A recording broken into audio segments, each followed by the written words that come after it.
마라나타. 예, 맞습니다. 우리 집사님 간절한 기도대로 세상이 너무 험악해서 어른부터 어린아이까지가 정말 미혹과 유혹을 벗어나서 살기에는 너무 세상이 많이 지금 무서워지고 정말 끔찍해졌죠. 그래서 우리가 예수님으로 무장하고 예수님 속에서 우리가 살지 않으면 정말 결코 이 세상을 이길 수 없고 또 끊임없는 이 유혹들을 떨쳐낼 수가 없습니다. 그래서 오늘도 예배를 통해서 우리 한 사람 한 사람 예수님 사랑 가운데 꼭 숨어 계시기를, 그죠? 예수님과 늘 온전히 하나 되어 있잖아요. 우리는요. 그 하나 속에서 승리하시길 앞뒤 옆으로 좀 축복해 주셨으면 좋겠습니다. 지난번에 이제 17장까지 너무 귀했죠. 14, 15, 16은 예수님의 고별 설교. 그 다음에 이제 17장은 예수님의 이제 기도. 정말 너무너무 간절한 기도였어요. 그래서 우리가 이제 요한복음을 좀 앞에만 잠깐 얘기한다면 결국 예수님이 처음에 이제 제자들을 부르셨고 그 다음에 한 사람 한 사람 다 이제 그들을 이제 하나님께서 또 말씀으로 양육하시면서 또 다른 사람들에게도 또 많은 기회를 주시기 위해서 많은 어떤 이적과 기적들을 많이 보여주셨어요. 그러고 나서 이제 더 진지하게 얘기하시는 것은 뭐냐? 우리가 얘기한 것처럼 이방인들도 알고 또 귀신들도 다 알고 믿고 떨고 그 다음에 뭐 우리는 당연히 더 잘 알죠. 예수님이 우리를 위해서 오셔서 우리의 죄를 대신해서 대신 죽어주시고 그 다음에 3일 만에 부활하시고 그 다음에 이제 하늘로 승천하신 거 그거 다 알잖아요, 그죠? 남이 다 아는 거 거기까지 알면 우리도 다를 바가 없다. 이제 예수님께서 정말 간절히 우리에게 알기를 원했던 그 마지막 고별 설교와 그 간절했던 기도 뭐냐면 아버지여 내가 아버지 안에서 하나 된 것처럼 저들도 내 안에 있어 우리와 같이 하나 되게 하옵소서. 그런 내용이었었잖아요. 그걸 간절히 정말 이제는 그 말씀이 이제 우리가 믿어지고 우리가 그 안에 있음을 깨달아지는 거죠. 그러니까 어떻게 보면은 하나 되려고 하는 거하고 하나 된 거의 차이는 엄청나다는 거죠. 하나 되려고 하는 건 계속 하나 되려는 노력과 뭔가 수고가 필요해. 근데 이미 하나 되어 있으면 이미 이제 그 안에서 즐기고 누리면 되는 거예요. 그러니까 말하자면 자녀가 되려고 하는 게 아니라 이미 자녀가 된 거예요. 이게 너무 중요한 거예요, 그죠? 그래서 제가 늘 얘기하잖아요. 예수님 밖에 있는 사람하고 예수님 안에 있는 사람 엄청 난 차이다. 예수님 밖에 있는 사람은 예수님 안에 들어오려고 수없이 이제 막 수고와 노력을 계속 해야 되는 거예요. 그런데 이미 하나 된 수고를 갖다가 그거를 한다고 해서 되겠습니까? 그러니까 계속해서 많은 시간과 모든 것들을 막 허송하면서 그 귀한 모든 세월들을 다 그냥 도둑 맞는 거죠. 흘려 떠내려 보내는 거죠. 얼마나 어리석고 미련하고 정말 세상 것 잃어버리는 것은 조금 잃어버리는 거지만 하나님 것 잃어버리는 것은 다 잃어버리는 거야. 얼마나 안타까워요, 그죠? 저는 처음부터 만난 분이 예수님이고 찾아오신 분이 예수님이었고 그냥 모든 세상의 모든 만물을 통해서 말씀이나 모든 세상의 모든 만물이나 우리 일어나는 경험이나 체험이나 우리가 바라보는 또 우리의 바라봄이나 기도나 모든 우리 은혜나 다 필요 없어. 다 예수님 앞으로 가기 위한 거예요. 모든 것들이 다른 데로 그거를 사용한다면은 이거는 정말 다 헛되이 경배하게 되는 거죠. 다 예수님의 안에서 예수님을 알고 예수님을 깨닫고 그 안에서 주님을 누리는. 그러니까 우리가 죄라는 것은 빗나가다라는 뜻이라고 했잖아요. 예수님을 빗나가는 게 죄라고 했어요. 그러니까 관역을 놓고 우리가 총을 쐈을 때 여기서 1mm만 틀려도 관역 쪽에 가서는 엄청난 이 차이가 난다는 거죠. 그러니까 정확해야 된다는 거예요. 그래서 하나님께서는 정확해요. 근데 우리가 하려면 그 정확을 절대로 어떻게 해야 될지 정확하게 가는 건지 어떻게 해야 우리가 모든 것을 잘하는지 알 수 없어. 이거는 하나님만이 하실 수 있는 거야. 그러니까 우리는 모든 것이 정함이 없잖아요. 예수님은 모든 것이 정하시잖아요. 그러니까 그 안에 들어가 있으면 우리 정해진다고 얘기했고 우리는 완전하지 못하고 하나님 완전하시니까 완전함 속에 들어가면 우리는 완전해지는 그분으로 말미암아 완전해지는 거고 그분의 모든 시간과 모든 그분의 어떤 그 삶은 영원하잖아. 우리는 모든 게 한계가 있잖아. 그러니까 우리가 그 안에 들어가면 우리는 주님과 하나가 되는 영원한 거죠. 우리 삶이. 그러니까 정말 우리는 우리가 할 수 있는 것이 아니라 다 주님이 하신다라고 말씀드리는 거예요. 그래서 우리는 끊임없이 주님만 사랑하고 주님만을 생각하고 그 안에서 나오지 말아야 된다. 그래서 우리는 정말 예수님 안에 이미 있는 거예요. 그죠? 그래서 우리가 목적을 잃어버리면, 그죠? 우리는 정말 예수님 안에 있다라는 그 자체가 우리한테는 생명이잖아요. 그 생명의 목적을 잃어버리면 우리는 다른 것에 지금 우리는 생명으로 붙잡고 있고 다른 것으로 헛된 것을 목적으로 붙잡고 있다라는 거지. 말하자면 예를 한 가지 들면은 계속 예수님 안으로 들어가려고 하는 게 목적이라면 그 사람은 진짜 목적인 예수님 안에 있는 걸 잃어버리고 있다는 얘기예요. 무슨 얘기인지 알죠? 그러니까 우리는 예수님 안에 있음으로, 그죠? 그래서 예수가 우리와 함께 죽었지만 그러나 우리로 하여금 깨든지 자든지 예수 안에서 함께 살게 하려 하심이라. 우리 지금 함께 살고 있는 거예요. 여러분은 어떤 사람이라고 써요? 신분이 정운한 자라고 해서 정운한 자. 이것을 다 받아 마셔라. 잔을 주시잖아. 잔을 주시면서 다 받아 마셔라. 이것은 너희를 위하여 흘리는 피, 곧 나의 피, 언약의 피라. 다 받아 마셨어. 그래서 이제 주님 앞에 언약이 이제 성취된 거예요. 이게 약혼이라고 해서 약혼. 그래서 예수님이 이제 우리를 위해서 이제 가셨어. 우리가 하나를 가는 게 아니에요. 예수님이 와셔서 내가 처소를 예배하러 간다. 내가 가서 처소를 예배하면 다시 내게로 와서 내가 너를 데리고 내 아버지 있는 곳에 데려갈 것이다. 그러니까 우리가 가는 게 아니라 아버지가 우리를 데려간다는 거예요. 우리가 어떻게 길이 어딘지 알고 찾아가겠어요. 예수님이 길이니까 예수님 안에 들어가는 거예요. 인생은 삶의 길이란 말이죠. 삶의 목적을 찾아가는 목적지를 찾아가는 길이란 말이야. 그 목적지가 예수님이고 예수님이 길이란 말이죠. 예수님 안에 들어가면 길과 함께 목적지로 가는 거잖아요. 너무 중요한 거야. 이걸 뭐 어떻게 더 정말 이거를 정말 설명을 해도 이거는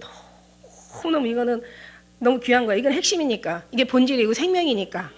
할렐루야. 그러니까 우리가 자꾸 예수님 안에서 들어가려고 하지 말고 예수님 안에 있음부터 우리는 시작하는 거지. 아버지 자녀가 되려고 하는 게 아니라 이미 우리는 아버지 자녀가 되어 있잖아요. 그러니까 뭔가 주님 앞에 뭔가 다른 걸 찾으려는 게 아니라 예수님 안에서 주님을 누릴 수 있는, 향유할 수 있는, 주님 안에서 정말 주님을 즐길 수 있는 그런 우리가 돼야 된다는 거지. 이제 그러다 보니까 어떤 생각도 있냐면 예수님을 닮는다는 것도 이것도 뭔가 숙제야. 하다 보니까 갑자기 그런 묵상이 오더라고요. 아니야, 이거 목적을 우리가 분명히 목적은 해답이잖아요. 그죠?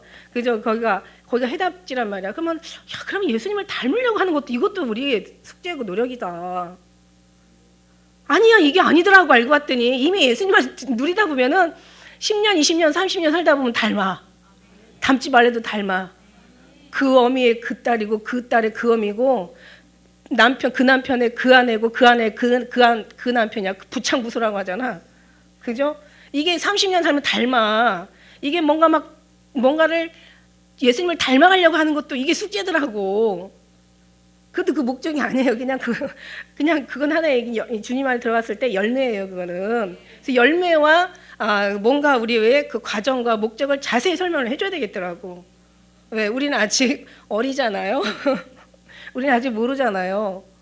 그래서 그 안에 들어가니까 하나님 또 이런 더 깊이 들어가는 한 발짝 더 깊이 들어가는 해답을 주시더라 이거야. 너무 아름답지 않아요? 너무 정말 자유하지 않아요? 신약이나 성령 시대는 자유예요. 원래 율법 시대에는 그냥 뭐든지 해라 말아라 이게 하나의 순종 이걸 당연히 해야 되는 건데 자 자유인데 그렇다고 네 맘대로 살란 얘기가 아니야. 성령의 근거가 돼서 자유하되 자 거기는 뭐가 따르냐면 사랑이 따라.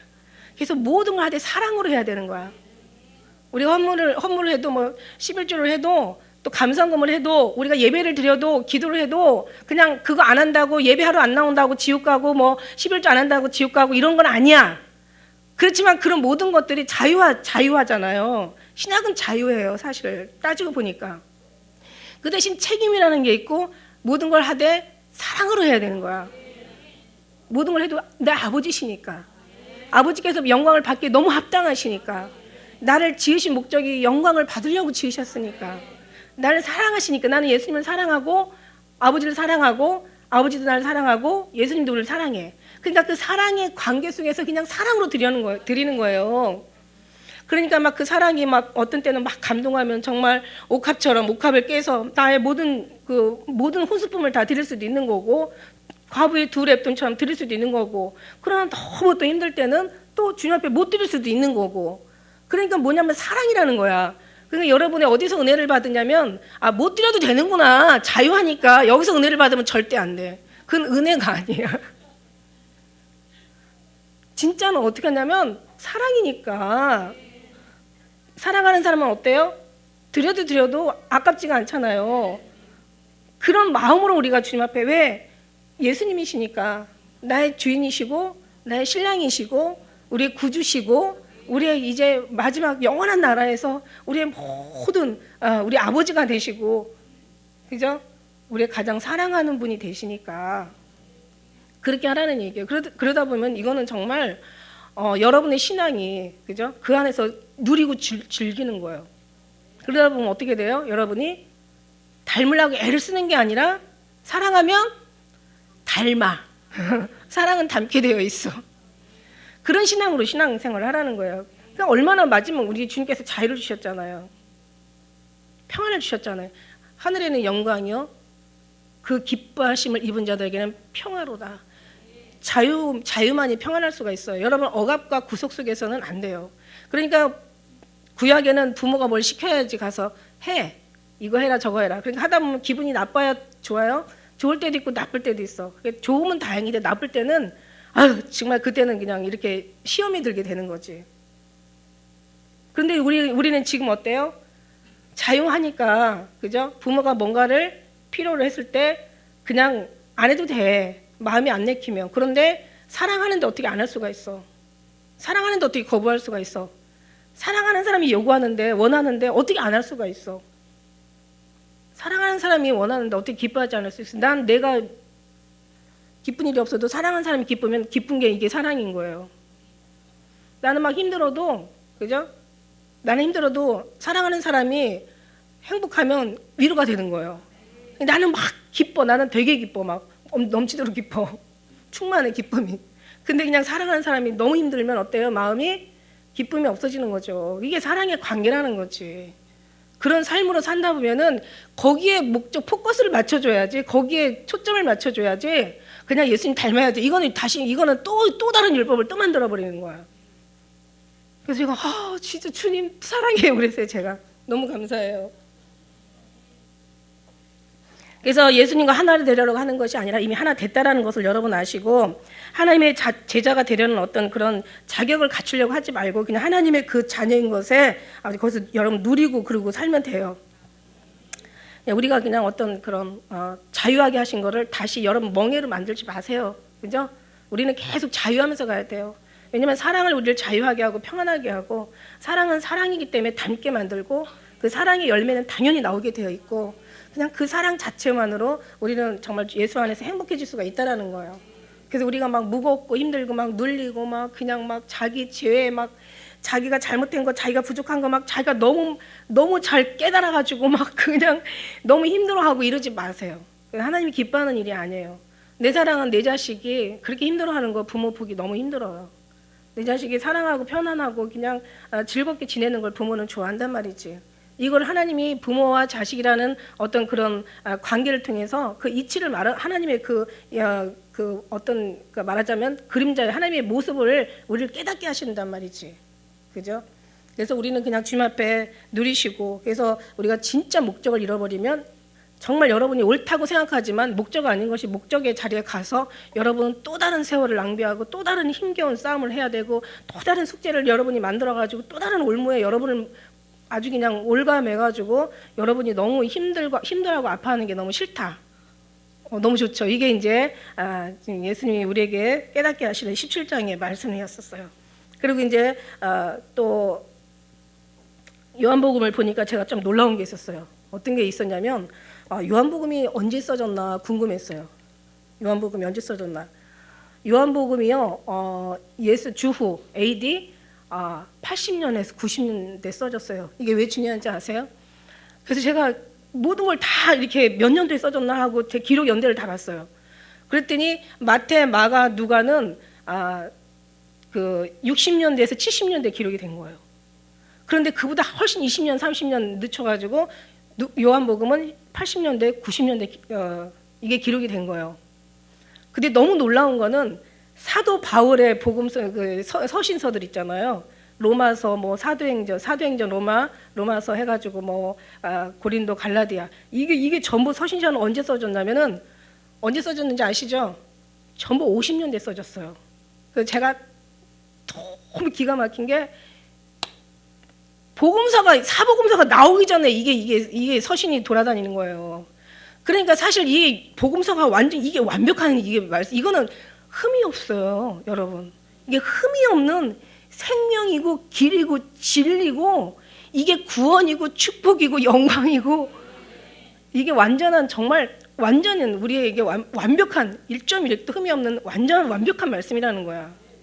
그런데 이제 바울의 서신서가 뭐 완벽하지 않다는 얘기가 아니라 그러다 보니까 이 서신서를 통해서 이게 완전한 이 뭔가 지침서가 내려오기 전에 바울의 서신이 돌아다니다 보니까 사람들은 그렇다고 바울이 매일 붙잡고 그냥 이렇게 가르친 게 아니잖아요. 그랬더라면 문제가 없었겠죠. 바울이야말로 또 정확한 또 하나님의 제대로 된 복음을 잘 받아들인 사람이고 잘 이해하고 깨달은 사람이니까 심지어는 그냥 뭐 베드로나 뭐 바나바나 막 그 사람들하고도 막 그냥 막 마음 틀리면 막 싸울 정도로 이 성격이 대단했잖아요, 바울이. 근데 이제 바울이 계속 뭐 365일 내내 같이 있었더라면은 그 교회들이 여러 가지 불협화음이 없었겠지만 그렇지가 못했잖아요. 그냥 서신서를 통해서 또 잠깐 이제 바울이 또 지나다니면서 뭐 1년이고 2년이고 뭐 얻은 때는 3년 동안 있었던 데 있잖아요. 내가 3년을 눈물 흘리며 너를 말했던 걸 기억하라는 3년까지도 뭐 있었던 이제 그렇게 있어요. 그런 데는 이제 뭐 또 조금 더 정확하게 복음에 대해서 오류가 없었겠지만 아무튼 이 성도들이 율법에다 플러스 이제 다시 새로운 이제 성령 시대에 도입하면서 뭔가 이게 다 짬뽕이 돼 버린 거야. 그러다 보니까 혼란스러웠어. 그래서 어디는 은사로, 고린도에는 은사로 얼마나 복잡해요. 막 은사에 대해 복잡해. 데살로니가 전후서는 다시 오실 예수님 앞에 이제 예수님 오신다라고 막 사람들이 다 그냥 정신을 못 차리고 있었고, 또 에베소서는 막 열심만 있었고 일은 많이 하는데 사랑을 잃어버리고 막 이러니까 이 교회들이 되게 어수선했던 거야. 그래서 정말 그 중에서 자 보세요. 그런데 또 마태, 누가도 보세요. 여기도 20년, 30년 이미 기록하고 이 사람들은 죽어버린 거야. 자, 무슨 얘기냐면 여러분 처음 신앙이 여러분이 정확합니까? 지금 신앙이 정확합니까? 30년 전에 내 모습하고 30년 후에 내 모습하고 어때요? 틀려요. 우리가 지금이 더 훨씬 낫지. 옛날 같으면 다 죽었어.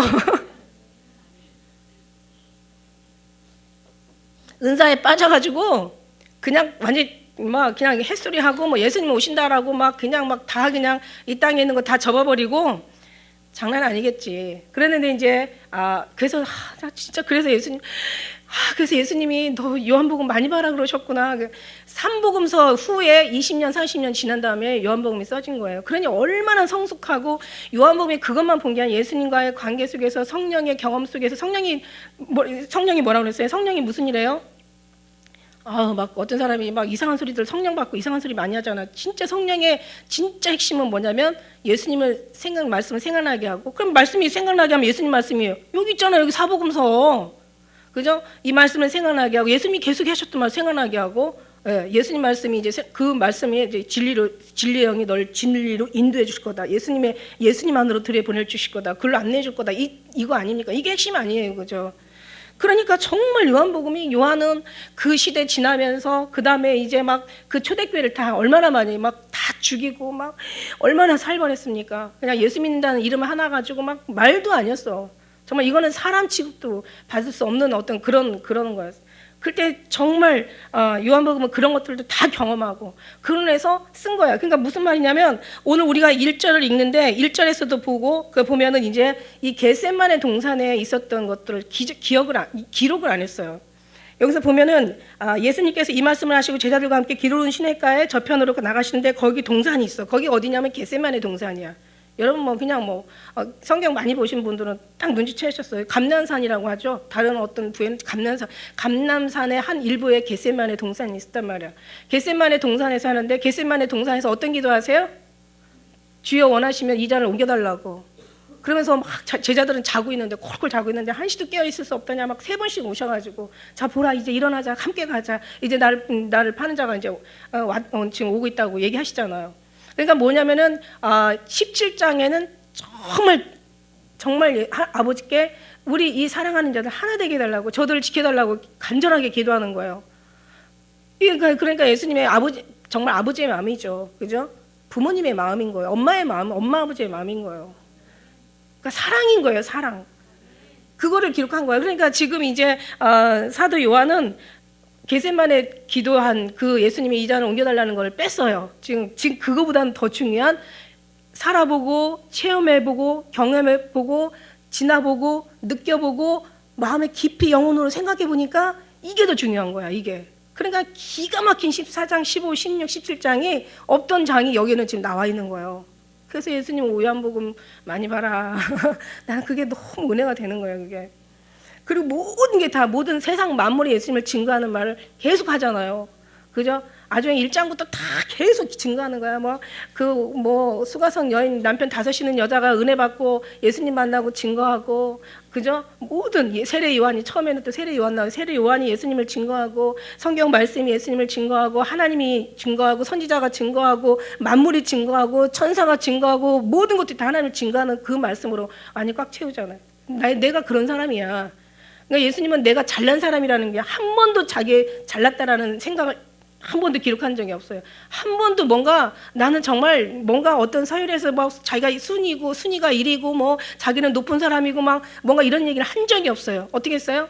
자기는 다 낮은 자야. 죽으러 왔어. 나는 섬김을 받으러 온 게 아니라 죽으러 왔어. 어느 말 단 한마디도, 행동 하나하나도, 어떤 설교의 한 절 한 절도 자기를 높여드린 적이 하나도 없어요. 그러니까 우리는 예수님을 닮잖아요. 그죠? 그럼 어떻게 돼요? 우리도 철저한 겸손이에요. 어떻게? 오늘 제목이 끌려가시는 예수님인데 예수님 죽기까지 복종하셨어요. 그러니까 예수님이 그러시잖아요. 친구를 위하여 자기 목숨을 버리면 이보다 더 큰 사랑이 없나니 너희도 내 말을 지키면 나의 친구라, 이렇게 얘기하시잖아요. 예수님이 그걸 위해서 오신 거예요. 그리고 또 제가 이렇게 참고서를 찾다 보니까 요한하고 예수님하고는 사촌지간이었대. 그래서 내가 그랬잖아. 분명히 예수님이 요한 어버 키웠을 거라고. 왜 그게 전 여러분한테 말 많이 했잖아요. 제가 분명히 어버스. 왜냐하면 그때 한 동네 사람들이니까. 예수님하고 요한하고는 18살이 차이가 난 거야. 그러니까 얼마나 이뻤겠어요.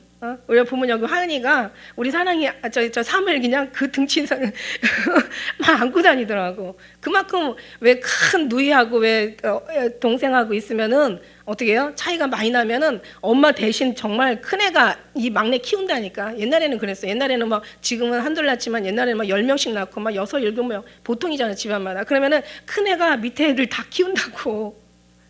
그러니까는 큰 애가 그러잖아. 엄마 이제 그만 나. 그러니까 예수님이 나는 왜 그런 기분이 들어갔나 몰라. 그렇게 제가 그냥 상상한 게 아니에요. 저는 성경에서 근거를 둔 거지. 왜? 예수님은 옆에 그냥 진짜 분위기가 얼마나 정말 그 최후의 만찬 자리에서도 분위기가 그렇게 해피한 분위기는 아니었단 말이에요. 예수님의 마음이 무거웠을 것이고, 당연히 사람은 그냥 감동으로 알아요. 느낌으로 알아요. 예수님 오늘 예수님 뭔가 마음이 무거우시다. 그리고 얘기도 계속 했잖아요. 나 죽다가 나 이제 살아날 거야 이러면서 이제 그런 얘기 많이 했고, 그런 소리를 근데 예수님이 갑자기 얼굴이 그냥 무거워지신 거예요. 그러니까 예수님이 식사하다가 그냥 그 자리에서 그냥 속이 답답하고 터지겠으니까 일어나가지고 그냥 허리다가 그냥 겉옷 그냥 벗어버리시고 그냥 수건을 두르시고 제자들 발 닦는 거야.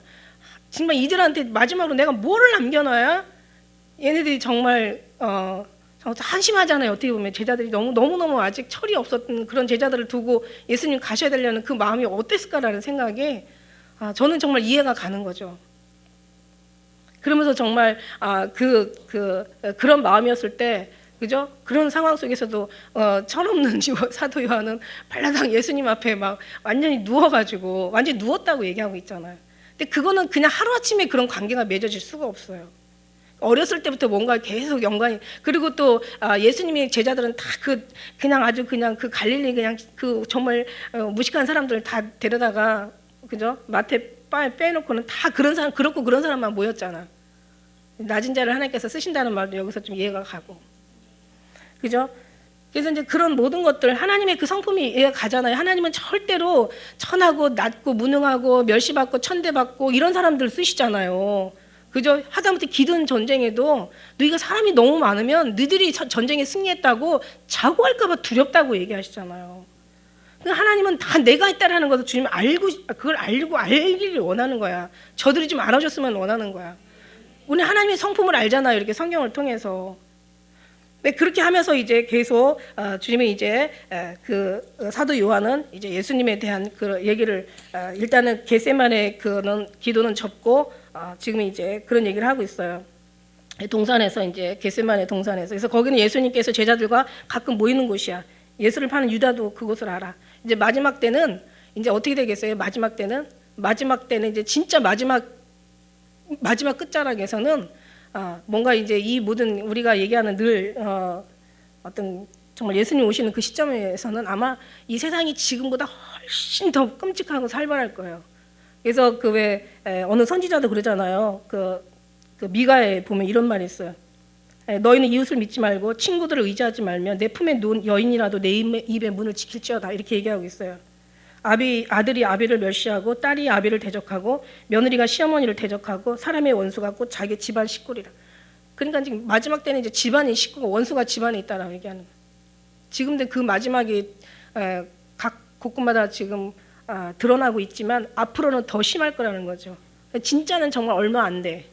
그죠? 진짜는 얼마 안 되고 가짜가 판을 치는 세상 속에서 진짜가 살아남기가 얼마나 힘들겠어요. 그때는 목숨을 내놓지 않으면 승리할 수 없는 그런 것. 근데 그때 가서 없던 믿음이 생겨날 수 없다라고 얘기했어요. 우리는 지금 이 믿음이 생겨 있어야 그때 가서 그 믿음이 우리가 그 믿음이 그때 가서 그 믿음이 정말 끝까지 존재하지 못할지 우리도 몰라. 그냥 아무것도 아닌 것에 그냥 넘어가는 우리처럼 나약한 사람이 진짜 하나님 안에서 온전히 주님으로 완전히 하나가 되지 않으면 절대 이긴다는 보장할 수 없다라는 얘기예요. 그러니까 우리는 계속 예수님 안에 들어가라고 얘기하는 거예요. 그러니까 이 유다가 얼마나 치사한 인간이에요, 그죠? 벌써 알잖아. 어느 시간에 이게 살다 3년 동안 있어 보니까 알잖아, 그냥. 보통 몇 시에는 어디 가고 몇 날 며칠에는 어디 가시고 주로 어디를 찾으시고 뭐 이걸 너무 잘 알잖아요. 외로울 때는 어딜 가시고 기쁠 때는 어딜 가시고 막 낮에는 어디 가시고 밤에는 어디 가시고 왜 모르겠어요. 같이 3년 동안 같이 지냈는데. 그래서 어떻게 그런 인간이 그래 이렇게 예수님을 팔 그런 생각을 하는지, 이거는 하나님이 아니죠. 이건 기분도 없는 양심도 없는, 이거는 사람으로 나온 것이 아니고 당연히 하나님으로부터 나온 게 아니고 이거는 완전히 귀신, 마귀, 사탄, 아주 악한 영, 이게 마귀로부터 나온 거죠. 유다가 이제 그냥 어떻게 왔어요? 보니까 3절 한번 읽어볼까요? 시작.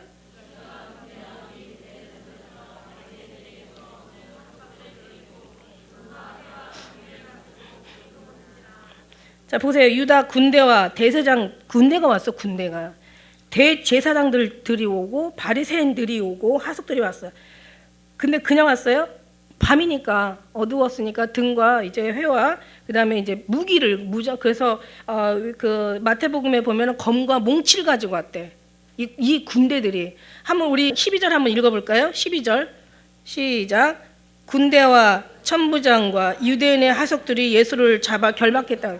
그러니까 뭐냐면 천부장의 수하의 사람들은 1000명이래요. 백부장의 수하의 사람들은 100명이고 뭐 그런가 봐요. 그러니까 천부장이 왔으니까, 그 하석들이 왔으니까 엄청난 군대로 보고, 그리고 또 마태복음에 보면은 많은 무리가 왔다고 얘기하고 있어요. 그러니까 한번 상상을 해보세요. 12명, 유다는 가고 이제 예수님까지 12명인 거예요. 그 식구들이 항상 그냥 한적한 데서 기도하고 그리고 이제 있었는데 엄청난 군대가 와서 이제 예수님 계신 곳에 에워싼 거예요. 그것도 그냥 온 게 아니라 막 병기를, 검과 몽치를 가지고 온 거죠. 칼과 무기를 가지고 온 거예요. 그러고 나서 이제 예수님을 잡으러 온 거예요. 그냥 끔찍하죠. 근데도 예수님의 당당하시면 정말 우리가 이걸 말씀을 보면서, 자 예수께서 그 당한 일을 다 하시고 나가서 가라사대 너희가 누구를 찾느냐. 예수님 다 하세요. 어떻게 하세요? 마가복음 뭐 성경 말씀 다 알잖아. 고난을 받고 장로와 대제사장들과 서기관들을 버리고 버림바 되어 죽임을 당하고 사흘 만에 다시 살아날 거야. 이렇게 하시고 마태복음 26장 31절에도 너희가 다 나를 버릴 거야. 목자를 치리니 양이 다 흩어질 것이고, 그 다음에 32절에는 이제 내가 살아난 후에 너희보다 먼저 갈릴리로 갈 것이야. 그 다음에 마태복음 26장 34절에는 뭐라고 얘기해요? 베드로한테 닭 울기 전에 내가 3번 나를 부인할 것이다. 이거 뭐 다 나와 있죠. 모든 복음서에 다 나와 있잖아. 예수님 다 아세요. 예수님 자체가 말씀인데, 그죠? 말씀이, 하나님의 말씀이 육신이 되어서 말씀 자체가 다 말씀인데 이사야 말씀을 기억하지 않으셨겠어요? 상함은 죄악을 인하며, 그죠? 채찍에 맞음으로 남을 입었다고. 내가 징계를 받으면 너희가 평화를 누리고. 그러니까 너의 허물과 너의 나음과 너의 모든 그런 것들을 예수님이 다 감당하시는 거예요. 그래서 예수님 다 이미 아세요. 다 이 모든 걸 다 하셨어요. 그러고 나서 이제 그런 속에서도 너무 담담하게 이제 누구를 찾아? 너네들 누굴 찾냐? 그러니까 대답하되 나사렛 예수라 하거늘 가로되 네로라 하니까 사람들이 다 그저 파는 유다도 그 함께 서는 거야. 유다. 왜 12제자 중에서 정말 유다는 그렇게 복이 없을까? 근데 유다가 있어요. 그 보니까 아주 그 어떤 악역을 맡는 자들이 있어요. 하나님의 어떤 그런 그 양무리 안에는 개들이 있다고 얘기하신 것처럼 꼭 개들이 있어. 개가 있어야 돼. 잡족들이 있어요. 이스라엘이 출애굽할 때도 잡족이 같이 따라오잖아요. 그러니까 그 잡족들 때문에 그 잡족을 만나는 사람이 재수가 없는 거지. 운이 없는 거예요.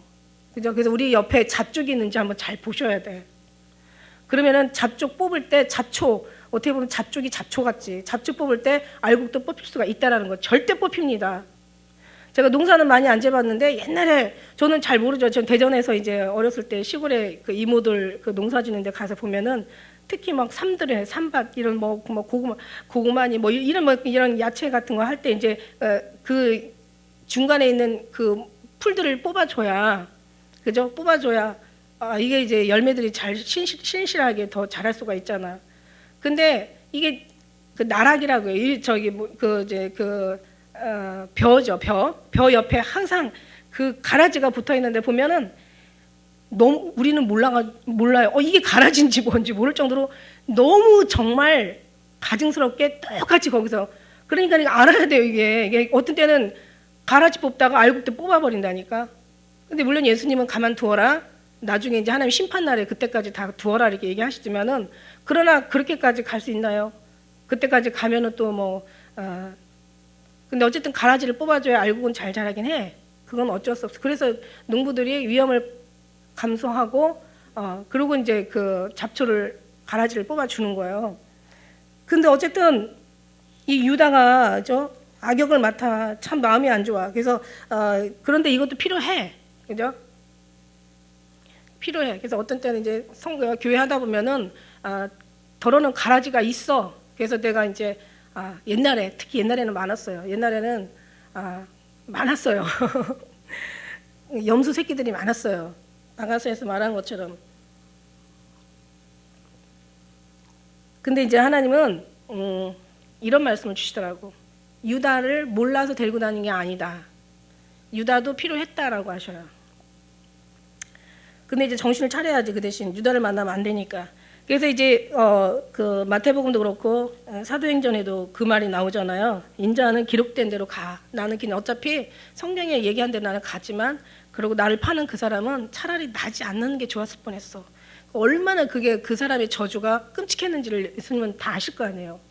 그러고 나서 이제 사도행전 1장 18절에도 이제 그의 불의의 삭스로 밭을 사서 후에 몸이 곤두박질을 해가지고 배가 터져가지고 창자가 다 흩어져 나왔다고 얘기하잖아. 피밭, 아겔다마.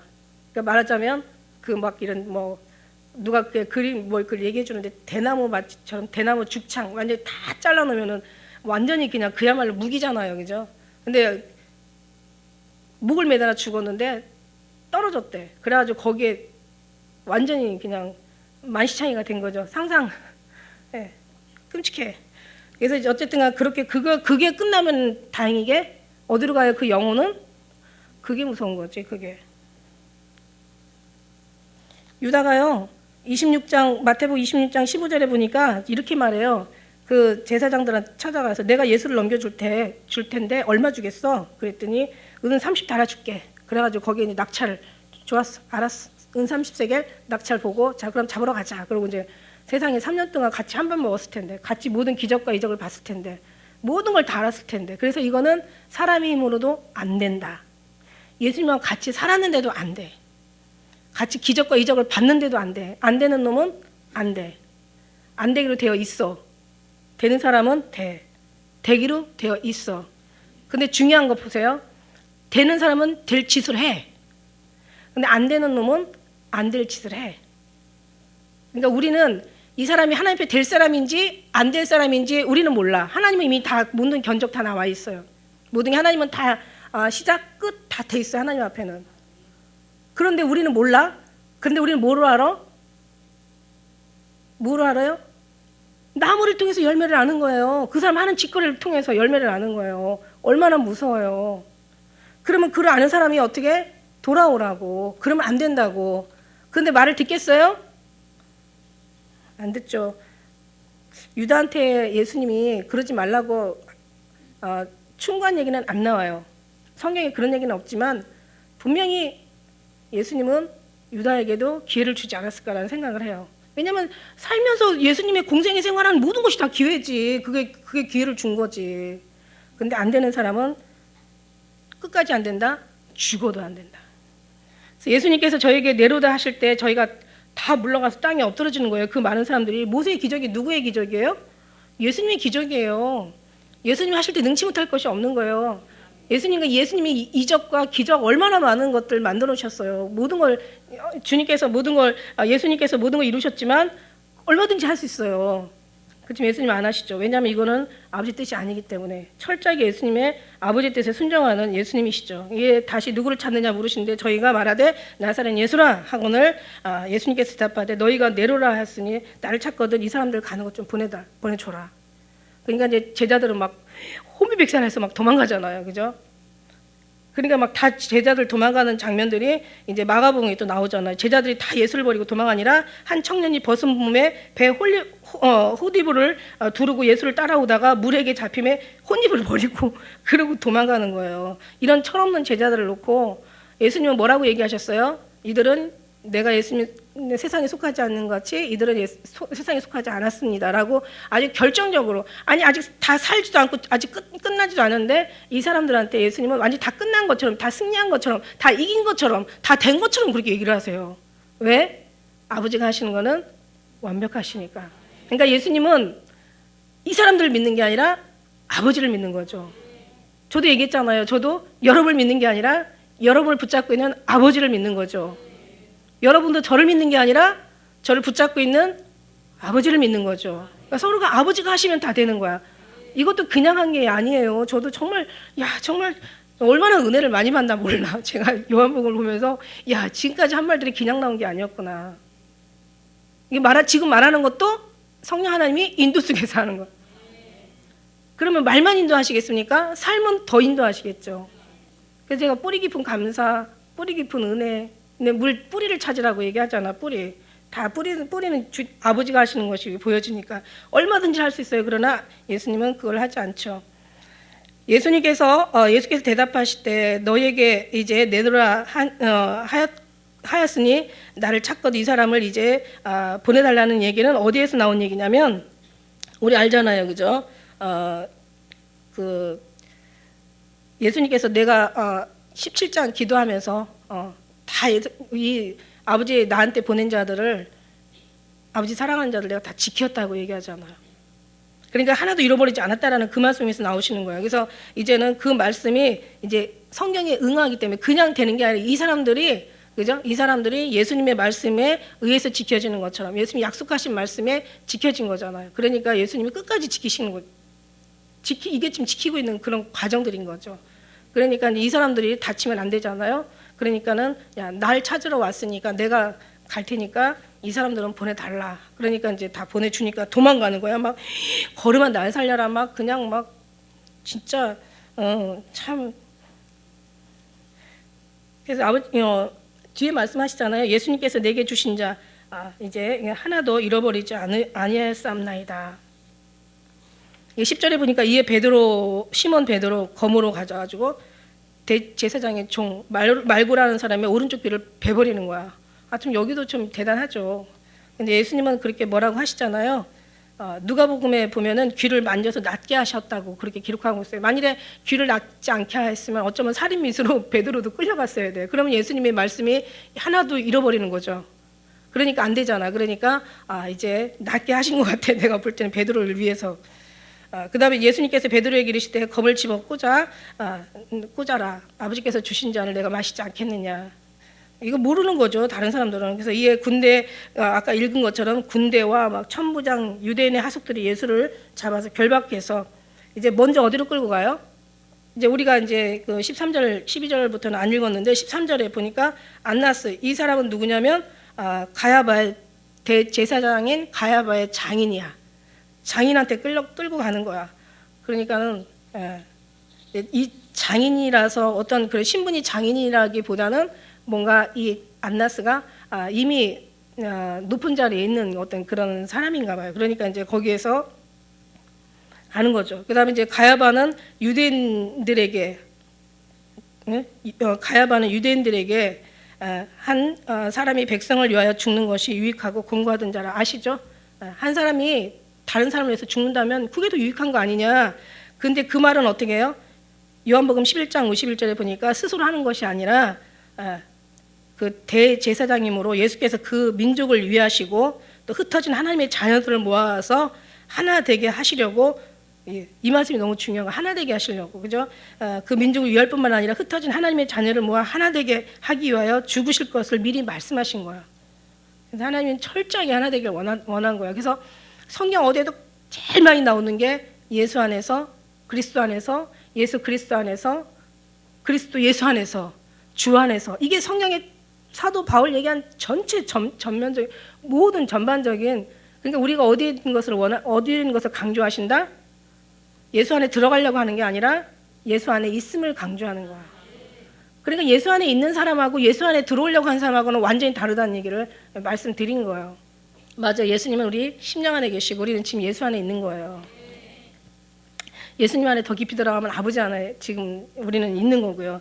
그래서 그런 부분을 망각하면 우리는 이상한 신앙이, 이제 이상한 막 엉터리, 그냥 정말 너무 중요한 부분을 잃어버리고 너무너무 정말 너무 예수님 밖에서 헤매고 다니는 거, 예수님 찾으러 다니는 거야. 그죠? 그러니 얼마나 이게 안타깝고 이게 얼마나 많은 시간들을 허비하고 이게 얼마나 소중한 시간들을 잃어버리고 가는 거냐고요. 그죠? 뭐 돈보다 시간이 더 귀하다며 더. 근데 그 시간보다 예수님 안에 있는 그 시간이 얼마나 귀한데 그 시간 잃어버리고 가는 게 너무 안타까운 거 아닙니까? 그래서 이제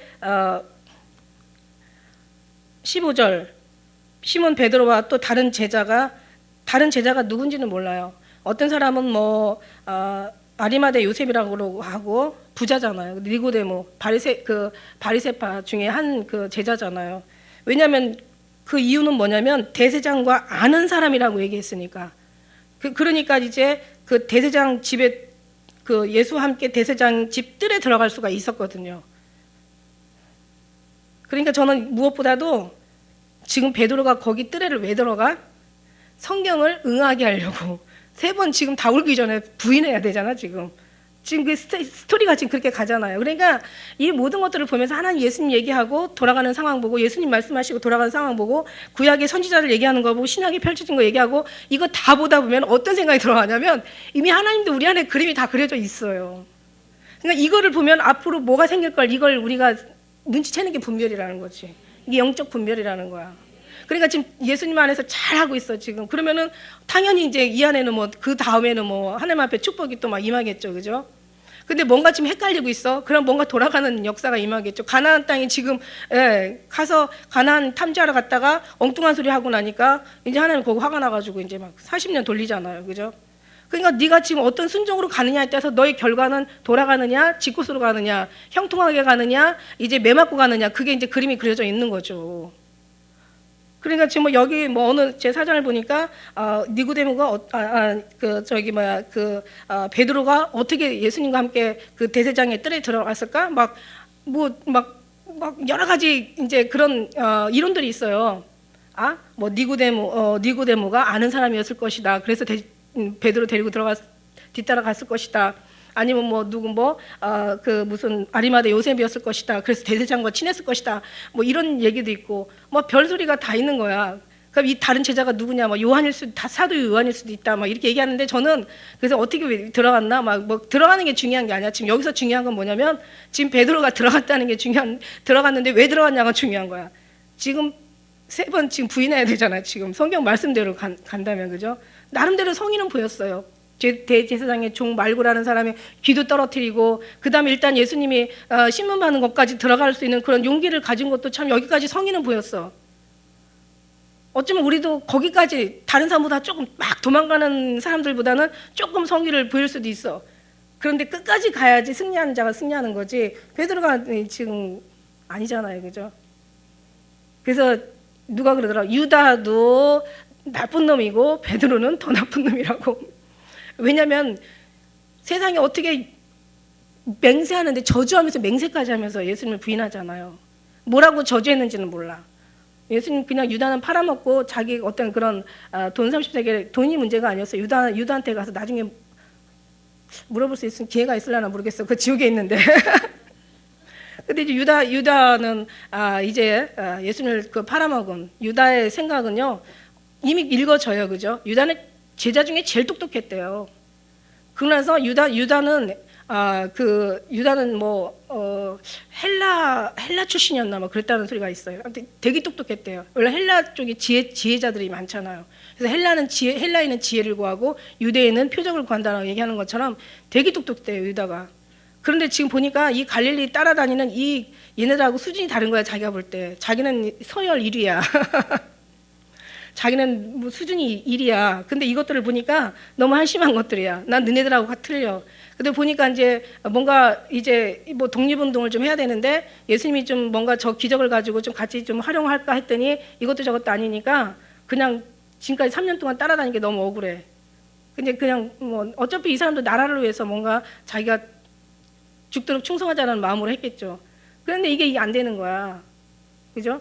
그러니까 이제 근데 이제 베드로는 지금 아무 이유도 없이 그냥 맹세하고 저주하면서 맹세하고 막 저 인간 나 몰라 저주해 뭐라고 저주했는지 모르지만 근데 저주라는 말은 아주 쓰면 안 되는 말이잖아요, 그죠?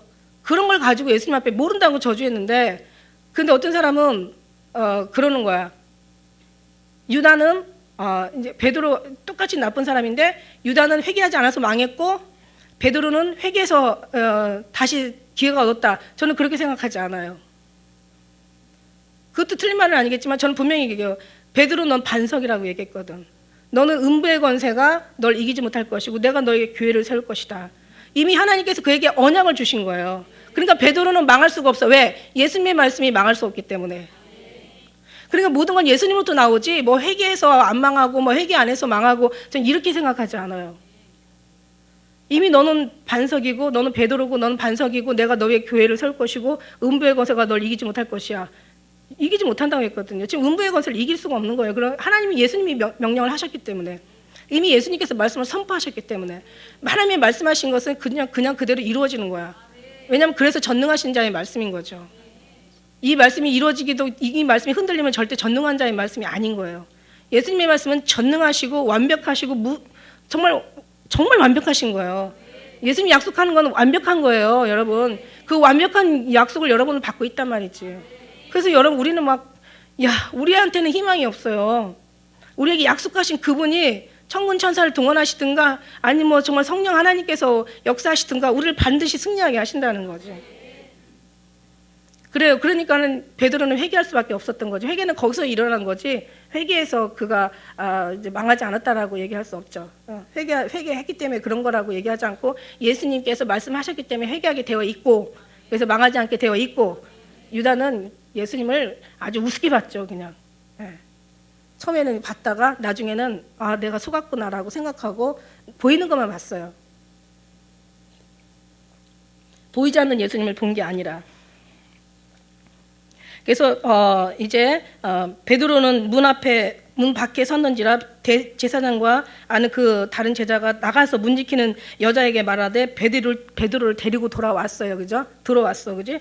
들어왔더니 문 지키는 여종이 베드로에게 말하되 너는 이 사람의 제자 중 하나가 아니냐? 그가 말하되 나 아니야. 문 지키는 여종이 베드로에게 이제 들어오라. 그러니까 나는 아니야. 얘기하는 거죠. 여종이 이제 이제 마침 말을 이제 지금 17절에 여종이 이제 베드로에게 말하되 너 그 사람 제자 중에 한 사람이야. 내가 알아. 그랬더니 아니래. 추운 거로 다시 또 아이고 이게 추운 게 그냥 인간은 어쩔 수 없어. 추우니까 막 어떻게 할 수가 없어. 다시 또 불 쬐러 또 옆에 섰는데 베드로와 함께 서서 쬐고 있어요. 그죠? 쬐더라. 그다음 이제 그 다음 우리가 한번 볼까요? 우리가 25절부터 다시 베드로 얘기가 나와. 25절, 26절, 27절. 자, 우리가 한번 25절 같이 읽어요. 시작. 시몬 베드로가 서서 불을 쬐더니 사람들이 묻되 너도 그 제자 중 하나가 아니냐? 베드로가 부인하여 가로되 나는 아니라 또 얘기하는 거예요. 그러니까 대제사장 중 또 그 종 하나는 베드로에게 귀를 베어 버려온 사람의 일가야, 친척이야. 가로되 내가 그 사람과 함께 동산에 있던 것을 내가 보지 않았냐? 이에 베드로가 또 부인하니까 3번 부인하니까 닭이 온다. 근데 이렇게 되는데 이게 누가복음에 가니까 어떤 일이 일어나냐면요. 부인하는데 예수님 같이 눈이 마주쳐. 얼마나 기가 막혔을까라는 생각이 들어가요. 이제 뭐 마가나 누가는 누가는 저주하면서 부인하는 내용이 나오거든요. 그런데 거기에서 그냥 3번 부인하면서 닭 울기 전에 예수님하고 눈이 마주치는 거예요. 부인하면서 그러니까 그냥 정확하잖아요. 예수님 말씀은 진리잖아요. 진리라는 것은 정확하고 정직하고 진실하고 아무 흠이 없는 거예요. 한마디로 우리가 표현한 중에 완벽한 거예요. 하나님 말씀은 그런 거예요. 그러니까 정확하게 닭이 울기 전에 3번 부인한다고 했는데 나중에는 이제 요한복음의 마지막 21장에 가면 뭐라고 해요? 3번 물어보시잖아요. 너가 나 사랑해? 사랑해. 그래서 그런 모든 것을 보면서 정말 하나님도 어떤 그런 마음을 우리가 성경을 통해서 정말 읽어갈 수 있고 거기서 하나님은 말씀 속에서 확신을 얻기를 원하는 거야. 너희들이 정말 확신을 가져라. 난 너를 이만큼 사랑한다. 다른 생각하지 마라. 다른 의심하지 마라. 의심 안 할 수 없어. 의심을 해도 예수님 안에서 의심을 하고 가야 해답을 받아. 근데 예수 밖에 나가서 의심하다 보면은 어떻게 돼요? 믿는 것 같아. 다들 신앙생활 열심히 해. 열심히 안 하는 사람이 세상에 어디 있어요? 대한민국처럼 열심히 하는 이 국가가 없다니까.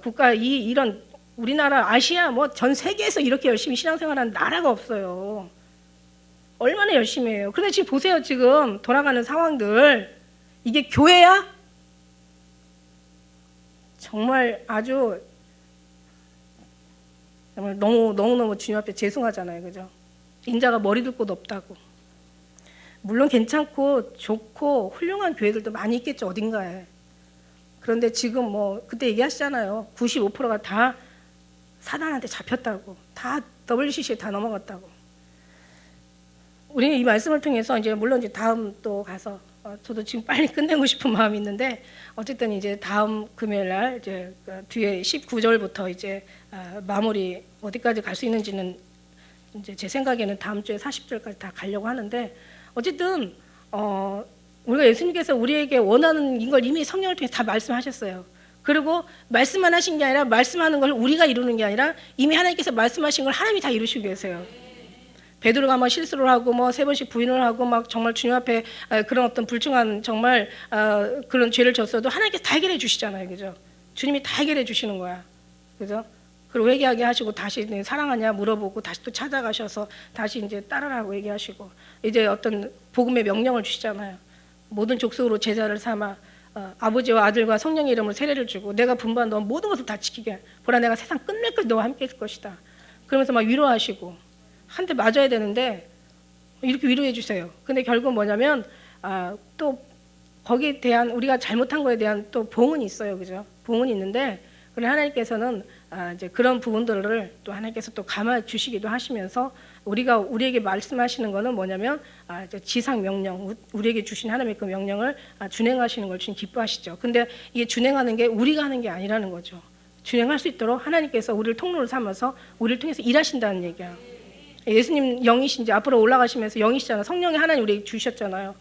주신 게 이제 영이신데 영이 육체가 없잖아요. 그죠? 그러니까 육체에 있는 우리를 통해서 성령이 우리를 통해서 일하신다는 얘기예요. 그러니까 네가 하는 게 아니라 내가 한다는 거야. 그래서 주님이 하십니다. 그죠? 주님이 하십니다. 모두 하셨습니다. 하셨고 하셨으니 하셨음이더라. 하셨더라. 하시니라. 다 하시는 얘기예요. 그래서 우리는 정말 예수님 안에서 그냥 주님 안에 있음을 여러분이 믿고 간다면 하나님께서 여러분을 통해서 어떤 그림, 아름다운 그림을 그릴지 몰라요. 그 속에 쓰임받는 여러분은 당연히 축복된 사람들이죠. 우리는 정말 축복이 있는 사람들입니다. 축복받은 사람들이야. 이런 말씀들로 깨닫게 하시고 알게 하시는 것도 너무 감사합니다. 그래요. 그래서 이제 그 다음에는 신문 받는 예수님에 대해서 말씀드리도록 하겠습니다. 기도하겠습니다.